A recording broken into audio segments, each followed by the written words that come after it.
마태복음 22장 41절에서 46절까지입니다.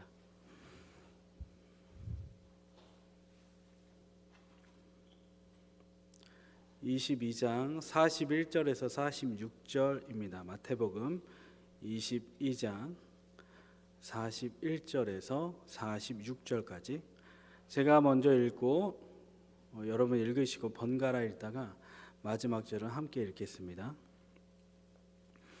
바리새인들이 모였을 때 예수께서 그들에게 물으시되 너희는 그리스도에 대하여 어떻게 생각하느냐? 누구의 자손이냐? 대답하되 다윗의 자손이니이다. 이르시되 그러면 다윗이 성령에 감동되어 어찌 그리스도를 주라 칭하여 말하되 주께서 내 주께 이르시되 내가 내 원수를 내 발 아래 둘 때까지 내 우편에 앉아 있으라 하셨도다 하였느냐? 다윗이 그리스도를 주라 칭하였은즉 어찌 그의 자손이 되겠느냐 하시니 한마디도 능히 대답하는 자가 없고 그날부터 감히 그에게 묻는 자도 없더라. 아멘. 오늘 마태복음 22장 41에서 46절까지 말씀을 통해서 나는 신이다, 나는 신이다 라는 제목으로 하나님 말씀 전하겠습니다. 어디서 많이 들어본 것 같지 않습니까? 요즘 TV에서 나는 신이다. MBC에서 만들었다고 제가 들었는데요. 그 프로가 굉장히 주목을 받고 있어요. 내용이 뭐냐면 이단 사이비 교주, 이단 사이비 종교인 JMS, 기독교 복음 선교회, 교주 정명석의 만행을 다룬 시리즈물인데요. 여러분 보셨습니까? 예. 황당한 내용들로 구성이 되어 있는데 그곳에 한창 이렇게 그 단체가 흥왕했을 때는 10만 명까지, 그것도 청년 대학생들만. 최근에는 한 2만 명, 만에서 2만 명 정도로 이렇게 들어가 있는 걸 알 수 있습니다. 그 제가 왜 아냐면 사실 제가 JMS 출신입니다. 네, 너무 자극적인데. 저는 어렸을 때 예수님을 믿었는데 친구가 JMS에 빠져서 20대 때 JMS에 들어갔습니다.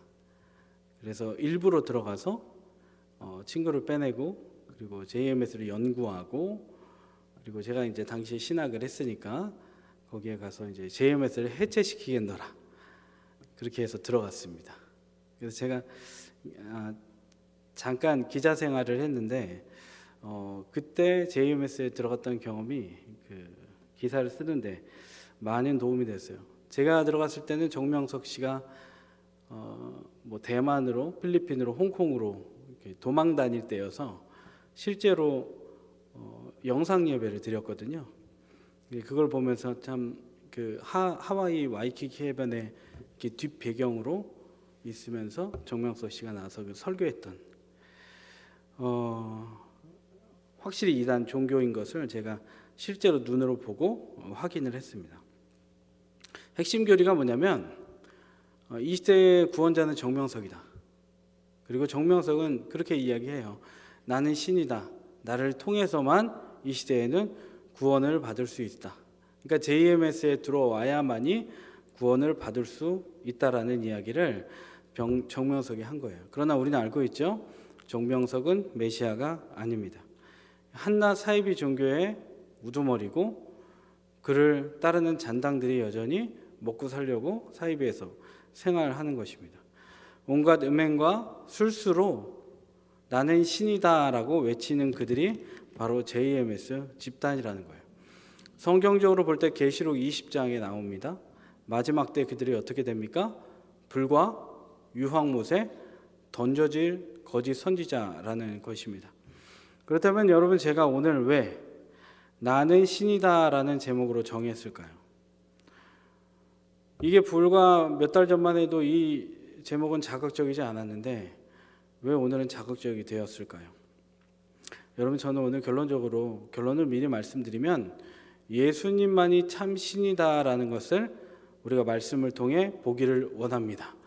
여러분, 예수님만이 참 신인 줄 믿습니다. 위에 있는 초등학생, 중고등학생, 예수님만이 참 신이요 하나님인 줄 믿습니다. 초중고등학생 아멘. 예수님만이 참 신이요 하나님이신 줄 믿습니다. 그리고 예수님을 발견함으로 여러분 이 시간 우리의 영이 거듭나는 시간 되기를 간절히 소망합니다. 오늘 본문의 배경을 먼저 말씀을 드리겠습니다. 예수님은 이 땅에 계셨을 때 많은 순간에 논쟁의 중심에 서 계셨어요. 왜냐하면 당시 실권을 잡은 바리새인들, 헤롯 당원들, 서기관들, 사두개인들이 예수님을 경계했습니다. 하나님의 아들이라고 했기 때문이에요. 그러다 보니까 예수님은 가는 곳마다 모함당했고 가는 곳마다 시기 질투 받았고 예수님을 향한 덫을 예수님은 힘겹게 피해 다닐 수밖에 없었다라는 거예요. 오늘 본문 이전에 많은 논쟁들이 나와 있어요. 오늘 본문 이전의 내용들을 우리가 다 볼 수는 없지만 이런 논쟁들이 있죠. 바리새인과 헤롯 당원 사람들이 예수님을 공경에 빠뜨리려고 질문을 합니다. 여러분 아실 겁니다. 가이사에게 세금을 바치는 것이 옳습니까? 옳지 아니합니까? 라는 질문을 하죠. 그들의 질문은 세금을 내냐 마냐에 대한 답을 예수님으로부터 요구하고 있는 거예요. 만약 가이사에게 세금을 바치는 것이 옳다고 하면 예수님은 그때부터 매국노로 찍힙니다. 반대로 내지 말라고 하면 옳지 않다 내지 마라 라고 하면 로마로부터 반역죄에 걸려서 죽음을 면치 못하는 상황에 이르는 거예요. 그러니까 이 결정도 저 결정도 하기 힘든 거예요. 근데 예수님은 뭐라고 말씀하셨죠? 그런즉 가이사의 것은 가이사에게, 하나님의 것은 하나님께 바치라. 이런 말씀하면서도 어느 편에도 서지 않으면서 그들의 모략을 피해갈 수 있었다라는 거예요. 그뿐 아니라 예수님은 사두개인들의 부활 논쟁 가운데 끼어 있었고요. 율법사들의 율법 논쟁 가운데에도 끼어 있었고요. 예수님을 모함해서 어떻게든 죽이려고 하는 많은 사람들, 얼마나 피곤하겠습니까, 예수님이. 호시탐탐 예수님을 죽이려고 하는 사람들, 얼마나 예수님 피곤한 인생을 살았겠습니까? 근데 여러분, 이와 마찬가지로 사단은 우리 성도들도 피곤하게 합니다. 저와 여러분을 피곤하게 합니다. 아주 쉬운 예를 들면 주의를 지키지 못하게, 기도를 하지 못하게 막고 유혹합니다. 여러분 밖에 낮에 나가보셨습니까? 벚꽃이 만발했죠. 어제보다 오늘이 만발했습니다. 무슨 생각 드십니까? 비 오면 어떡하나. 벚꽃 다 떨어질 텐데, 개나리 아직 보러 가지도 못했는데. 하나님, 다음 주에 갈게요. 교회는 일단 이번 주는 밖에 풍경을 통해 하나님의 역사를 누리겠습니다. 이거를 이제 일반 계시라고 하거든요. 일반 계시는 하나님이 만들어 놓으신 자연을 보면서 주님의 높고 위대하심을 찬양하는 거예요. 어떻게 저렇게 아름다운 자연을 만드셨지? 오늘은 자연에서 예배해야겠다. 펜션에 앉아서 예배해야겠다. 이게 일반 계시예요. 특별 계시는 예수님이고요. 그러면서 우리는 타협합니다. 그리고 많은 관계의 어려움을 통해 기도의 문을 막아버립니다. 저도 참 어려운 건데 왜 부부싸움 하지 말아야 되는지 아십니까? 기도가 막혀서 그래요. 왜 성도 간에 다투지 말아야 되는지 아십니까? 기도가 막혀요. 확연하게 차이가 나는 거예요. 그러다 보면 성도가 가진 존귀함, 성도는 성경에서 뭐라고 표현했냐면 존귀하다. 하나님만 아니라 성도도 존귀하다 그랬거든요.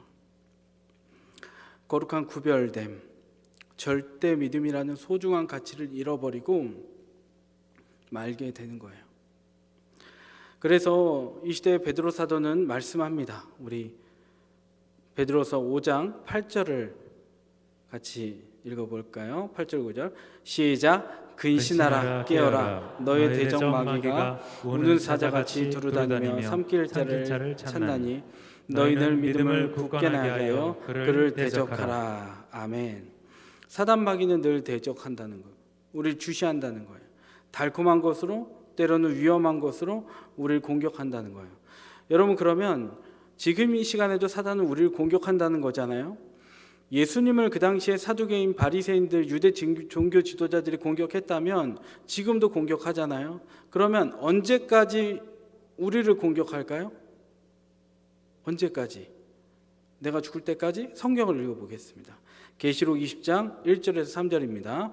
시작. 또 내가 보매 천사가 무저갱의 열쇠와 큰 쇠사슬을 그 손에 가지고 하늘로부터 내려와서 용을 잡으니 곧 옛뱀이요 마귀요 사탄이라 잡아서 1000년 동안 결박하여 무저갱에 던져넣어 잠그고 그 위에 임봉하여 1000년이 차도록 다시는 만국을 미혹하지 못하게 하였는데 그 후에는 반드시 잠깐 놓이리라. 3절을 그냥 띄워놓으시면 계시록 20장은 주재림장인데 주님이 재림하실 때까지 계속해서 공격이 있습니다. 근데 주 재림 때 어떤 일이 일어나냐면 철장 권세 잡은 자가 옛뱀 마귀를 철장 안에 가둡니다. 그 옛뱀은 어디에 나오는 옛뱀일까요? 성경 어디에 나올까요? 창세기에 나옵니다. 창세기 15장에 여인의 후손을 계속 공격하는 뱀의 후손이 뱀이 나오잖아요. 그 뱀이 종말 때까지 계속 살아있는 거예요. 그래서 주재림 20장까지 그 뱀은 믿는 자들을 유혹하고 믿는 자들을 공격하고 믿는 자들의 모임을 어떻게든 깨려고 합니다. 그때까지 사탄은 우리를 공격한다는 거예요. 지금 이 시간에도 공격하고 앞으로 주님의 재림이 있을 때까지 우리를 공격하게 된다는 거예요. 그러나 그것이 끝나는 것이 아니라 주님의 재림을 통해 그 사탄 마귀가 어떻게 됩니까? 철장에 갇혀버린다는 거예요. 10절을 읽겠습니다. 시작. 10절입니다. 시작. 또 그들을 미혹하는 마귀가 불과 유황못에 던지리니 거기는 그 짐승과 거짓 선지자도 있어 세세토록 밤낮 괴로움을 받으리라. 아멘. 사탄이 하나님께 어떻게 된다고요? 심판받고 유황 불못에 던져지게 됩니다. 그러므로 어떻게 해야 합니까? 우리는 이 시대에 예수님의 시대도 똑같았어요. 예수님도 하나님의 말씀으로 무장했잖아요. 그러니까 에베소서의 말씀과 같이 전신갑주를 취해야 할 줄로 믿습니다. 무장하고 깨어 있어서 마귀의 유혹과 공격을 어떻게든 이겨내야 할 줄로 믿습니다. 아멘이십니까? 이게 예수님 때의 모습이었고 지금 이 시대에도 우리와 유관한 모습이라는 거예요. 중고등학교, 초등학생에도 마찬가지고 각종 미디어로 사탄은 우리를 공격해 옵니다. 각종 문화로 사탄은 우리를 공격해 옵니다. 각종 세상의 걱정으로 성인 세대를 공격해 옵니다. 그러나 전신갑주로 영적 무장에 승리하는 우리가 되어야 할 줄로 믿습니다. 이제 오늘 말씀을 한 절씩 보겠습니다. 오늘 말씀은 아까 제가 나는 신이다라고 말씀드린 것 같이 예수님의 신적 권위에 대한 논쟁입니다. 예수님의 신적 권위에 대한 논쟁이에요. 이 논쟁은 율법을 잘 지킨다는 바리새인들에게 하신 질문으로 시작을 합니다. 내용을 보겠습니다. 41절입니다. 오늘 읽은 말씀을 지금 띄워주시겠습니까? 시작. 바리새인들이 모였을 때 예수께서 그들에게 물으시되 예수님의 논쟁의 태도를 한번 보겠습니다. 우리는 41절에서 예수님의 특징적인 행동 태도인데요. 예수님은 먼저 바리새인들에게 다가가서 질문하셨다는 거예요. 성경을 볼 때 우리가 보면 항상 어떤 공격이 있기 때문에 예수님은 공격을 받은 거라고 생각을 할 수 있는데 예수님은 먼저 바리새인들에게 다가가서 질문하셨다는 거예요. 이유가 뭐겠습니까? 이유가 뭘까요? 예수님은 바리새인들이 하나님에 대해 오해하는 걸 알고 있었어요. 그러니까 예수님은 그들이 바리새인들이 그리스도에 대해서 바로 알고 바로 믿게 해주고 싶었기 때문입니다. 우리가 전도하는 이유가 무엇입니까? 그들이 하나님을 모르기 때문에 사망의 그늘에 앉아 죽어가기 때문에 우리가 그들에게 다가가는 것, 먼저 질문하는 것, 먼저 전도지를 가져가는 것, 관계 전도하는 것 아니겠습니까? 예수님도 그러고 싶었다는 거예요. 누가 오기만 기다린 것이 아니라 예수님이 먼저 가신 거예요. 그런데 어떤 사람들에게 갔어요? 예수님을 공격하는 사람에게 갔어요. 나에게 호의적인 사람이 아니라 나를 공격하는 사람에게 먼저 가서 하나님 나라의 비밀을 알려주고 싶었다는 거예요. 예수님은 자신에게 적대적이었던 유대 지도자들을 원수로 여기지 않았습니다. 오히려 그들도 예수를 정확히 알아야 된다고 생각했어요. 여러분, 이것을 다른 말로 바꿔서 말하겠습니다. 이게 뭐냐면 예수님은 타자를 볼 때 구원의 관점으로 봤습니다. 예수님은 다른 사람을 볼 때 구원의 관점으로 봤어요. 이게 뭐냐면 저 사람도 구원받아야 될 사람이다. 바리새인도 구원받아야 될 사람이다. 유대 지도자도 사두개인도 서기관도 구원받아야 될 사람이다. 저와 여러분이 살다 보면 사람 문제로 고난당할 때가 있습니다. 내 잘못으로 고난당할 때가 있어요. 그런데 상대방의 또 죄성 때문에 내가 애매히 핍박을 당하기도 하죠. 그러다 보면 우리가 어떻게 되죠? 참다 쓴뿌리가 올라와서 거칠어집니다. 방어기제라고 하는데요, 나를 방어하는 거예요. 그래서 내 성격과 성품에서 올라오는 내가 방어할 수 있는 최대한의 공격 무기를 그때 방어기제를 쭉 펼칩니다. 상대방이 공격해 오면. 그래서 거친 말을 하거나 말을 닫아버리거나 거친 행동을 하거나 우리의 방어기제를 쏟아놓습니다. 그러다 보면 어떻게 돼요?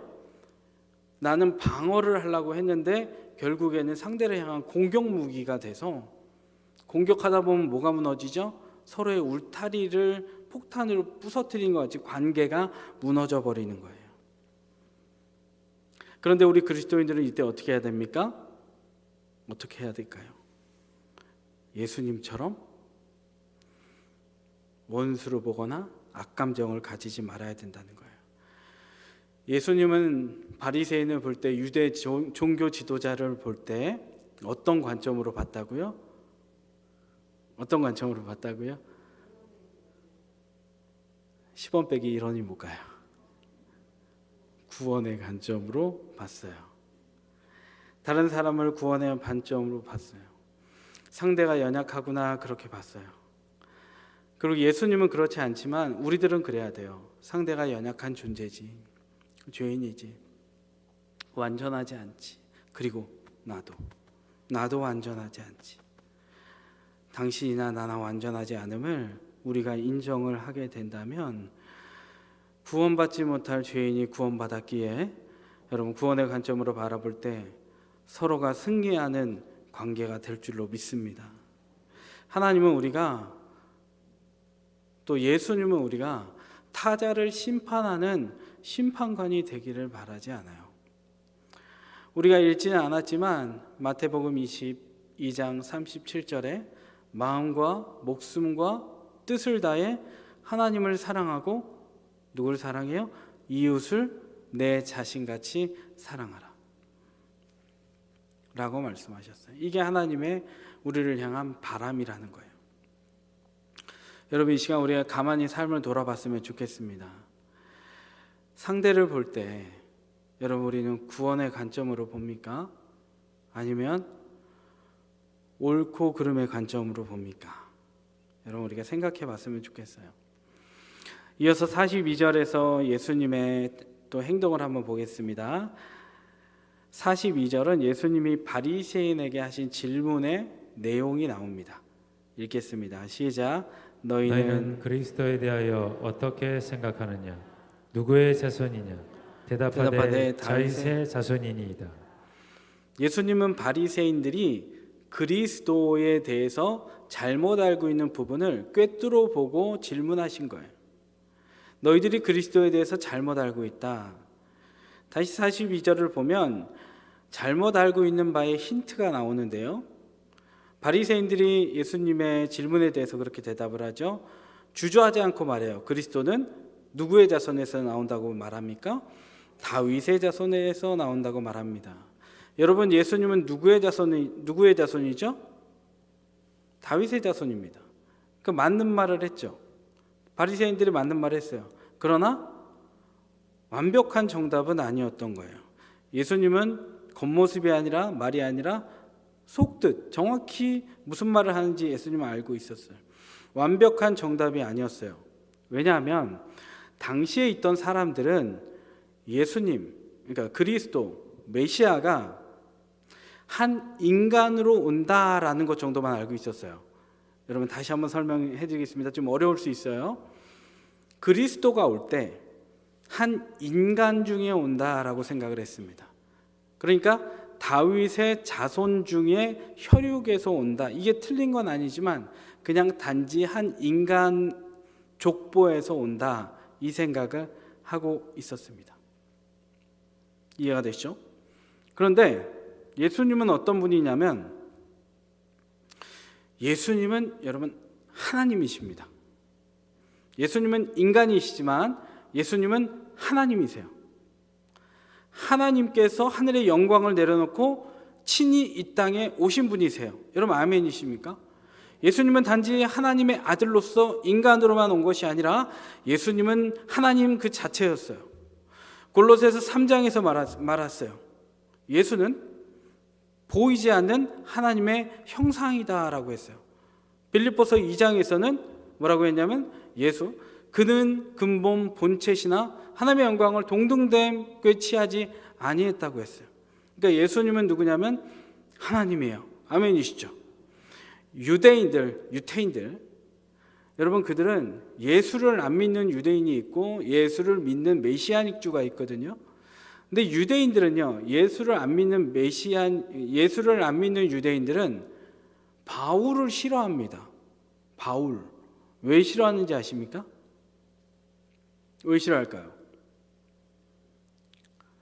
바울이 예수님을 하나님으로 표현했기 때문이에요. 예수는 하나님이다.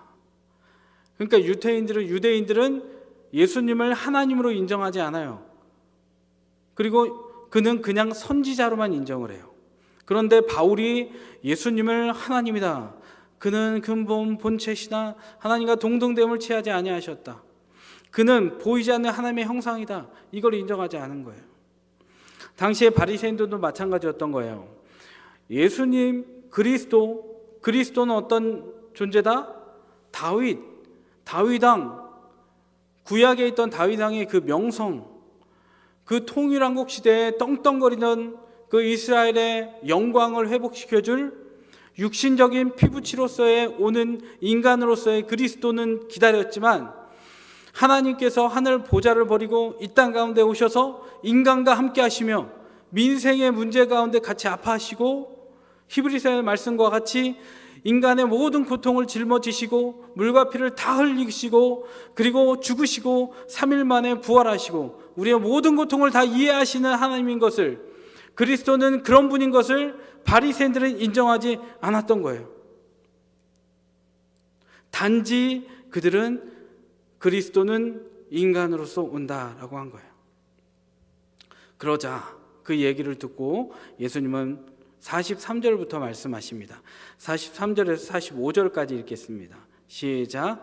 이르시되 그러면 다윗이 성령에 감동되어 어찌 그리스도를 주라 칭하여 말하되 주께서 내 주께 이르시되 내가 내 원수를 내 발 아래에 둘 때까지 내 우편에 앉아 있으라 하셨도다 하였느냐. 다윗이 그리스도를 주라 칭하였은즉 어찌 그의 자손이 되겠느냐 하시니. 아멘. 이 말씀을 하나하나 다 쪼개진 않겠습니다. 근데 43절을 보면 이르시되 그러면 다윗이 성령에 감동되어 어찌 그리스도를 주라 칭하여 말하되 라고 했어요. 다윗이 성령에 감동되었을 때, 다윗이 성령에 충만했을 때 그리스도를 주라고 표현했어요. 다윗이 성령 충만했을 때 그리스도에 대하여 호칭할 때 주라고 했습니다. 이 말씀을 종합적으로 풀어보면 이렇습니다. 너희들, 바리새인들, 너희들이 지금까지 기다려온 메시아 그리스도는 단순한 다윗이라는 인간의 후손 정도가 아니야. 예수님은 이 얘기를 하시는 거예요. 너희들이 지금까지 기다려온 메시아 그리스도는 단지 다윗이라는 인간의 피부치 후손 정도가 아니야. 너희 같은 보편적인 보통 사람이 아니야. 그리스도는 예수이고 예수는 신이야. 나 예수는 신이야. 이 얘기를 한 거예요. 예수가 그리스도이시잖아요. 아멘이시죠? 그 호칭을 어디에도 붙일 수 없어요. 기름 부음 받은 자 예수만이 그리스도인 거예요.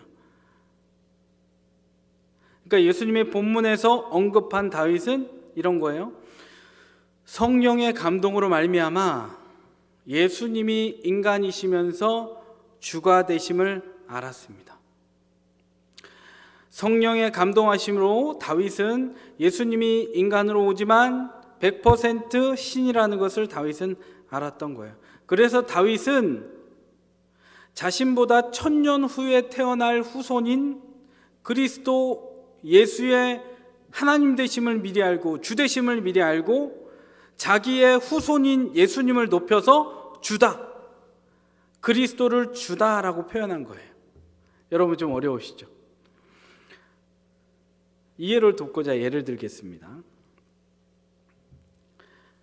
그러니까 다윗 할아버지가 후손인 예수 그리스도한테 주라고 한 거예요. 이해를 돕고자 예를 들겠습니다. 저희 아버지는 선교사세요. 미주에 속해 있는 선교사셔서 우리 조국에 계시지는 않습니다. 벌써 30년이 넘으셨죠. 근데 이제 한국에 계실 때 할머니도 예수를 믿으셨어요. 근데 할머니가 생전에 이 아버지를 만날 때마다 아들아 이렇게 단 한 번도 부르지 않았습니다. 대신 뭐라고 부르셨냐면 목사님이라고 하시더라고요. 시골에 갔는데요, 저희 아버지를 보고 목사님 존칭을 쓰시는 거예요. 아들이잖아요. 전 처음에 듣고 너무 이상했거든요. 약간 오버하신다. 극존칭을 쓰시더라고요. 그리고 아들 목사님 식사해야죠. 이렇게 말씀하셨어요. 여러분, 육신적으로는 저희 아버지가 할머니의 아들이지만 단지 자신의 피부치 아들로만 여긴 것이 아니에요. 하나님이 쓰시는 목사님으로서, 성도님들도 다 하나님이 쓰세요. 어린아이부터 노년에 이르기까지. 그런데 하나님이 쓰시는 목사님으로서 존중을 해드린 거예요. 그리고 아들에게 목사님이라고 존칭을 쓰신 거예요. 저희 아버지 키울 때 저희 할머니가 아버지의 모난 부분을 안 보고 사셨겠습니까? 고집스러움을 안 받겠어요? 사고 치는 걸 안 받겠어요? 말 안 듣는 거 안 받겠어요? 때로는 그게 상처로 남아 있을 수도 있는데 주의 종이구나. 하늘에 올려드렸지 내가. 그러하니 단지 내 피부치가 아닌 것이야. 다윗은 이걸 본 거예요. 자신보다 후일에 태어날 그리스도였지만 다윗의 족보에서 나올 그리스도를 보고 그래서 그를 주라 칭한 거예요. 마태복음 1장 1절에 아브라함과 다윗의 자손 예수 그리스도의 계보라고 한 것 같이 예수님은 다윗의 자손으로 인성을 가지셨던 분이십니다. 그러나 예수님은 동시에 주요 그리스도요, 하나님의 100%의 신성을 완벽하게 가지신 하나님인 줄 믿습니다. 그래서 45절에 다윗이 그리스도를 주라 칭하였은즉 어찌 그의 자손이 되겠느냐 하신 거예요. 한번 적용해 봤으면 좋겠어요. 우리의 일상의 삶. 옆 사람은 보세요. 옆 사람을 보면 완벽합니까? 완벽합니까? 앞을 보세요.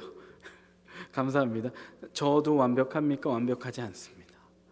저는 문제투성입니다. 여러분이 모르는 문제도 저는 많이 있습니다. 머리가 아파요. 그런데 예수님이 저를 위해 돌아가셨어요. 예수님이 여러분의 이웃을 위해 돌아가셨어요. 예수님이 여러분의 남편을 위해 돌아가셨어요. 내 자식을 위해 돌아가셨어요. 내 옆에 앉은 집사님을, 권사님을 위해 돌아가셨어요. 성경에서 성도를 이렇게 말하죠. 존귀하다 말하죠. 그는 육신적으로, 세상적으로 보면 어찌 보면 형편없을 수 있습니다. 그러나 예수 그리스도의 족보를 보면 우리는 옆에 있는 집사님, 권사님, 직분자 여러분들은 다 존귀한 분인 줄 믿습니다. 그래서 끝으로 46절에 이렇게 말해요. 46절 읽겠습니다. 시작. 한마디도 능히 대답하는 자가 없고 그날부터 감히 그에게 묻는 자도 없더라. 아멘. 함께 논쟁했던 종교 지도자들이 예수님의 이 앞선 발언에 한마디도 반문을 못합니다. 요한복음 7장 15절에 이런 말씀이 또 있어요. 유대인들이 놀랍게 여겨 이르되 이 사람은 배우지 아니하였거나 어떻게 그를 아느냐. 예수님과 종교 지도자들을 비교해 보면 예수님은 학문이 짧았어요. 종교 지도자들은 율법을 다 외우고 지키는 사람이었어요. 그러나 유대 지도자들은 예수님을 맞설 수가 없는 사람들이었어요. 진리를 가진 자는 이런 사람들이에요. 진리를 가진 자는 비진리를 가진 자를 침묵시킵니다. 여러분, 우리가 모두 진리를 가진 자가 되기를 소망합니다. 전도하러 나가도 이 진리를 가진 예수님을 앞세워 나갈 때 우리가 승리할 줄 믿습니다. 그들을 사랑하게 될 줄 믿습니다. 무너진 관계를 진리로 하여금 세우게 될 줄로 믿습니다. 세상의 지식 따위는 예수님을 넘지 못할 줄로 믿습니다. 여러분, D.L. 무디라고 아시죠? 세계적인 복음 전도자입니다. 그의 학력이 중졸입니다. 그런데 많은 사람들이 그의 설교를 통해 성령의 충만함의 은혜를 입었습니다. 하늘의 진리의 말씀이 바리새인을 꺾었습니다. 바리새인들에게 진리가 선포되게 했습니다. 여러분, 진리의 말씀을 선포하는 우리가 되어야 할 줄로 믿습니다. 말씀을 맺겠습니다. 예수님이 나는 신이다 라고 하신 이유가 뭘까요? 다윗의 자손으로 오신 100% 인간이기 때문이에요. 그리고 다윗의 자손이지만 하나님의 형상으로서, 보이지 않는 하나님의 형상으로서 하나님과 동등됨을 취하지 않은 100% 하나님이기 때문에 나는 신이야 라고 바리새인들에게 선포한 줄로 믿습니다. 여러분, 우리가 이전에도 그랬다면 한층 더 당당해졌으면 좋겠습니다. 우리의 아버지가 누구이십니까? 우리가 믿는 예수님이 누구이십니까? 참신이기 때문입니다. 여러분, 그분을 믿고 이 땅 가운데 어떤 연약한 환경 가운데 놓여 있을지 몰라도 참신이신 예수님을 붙들고 오늘도 승리하며, 오늘도 사랑하며, 오늘도 용서하고 예수님처럼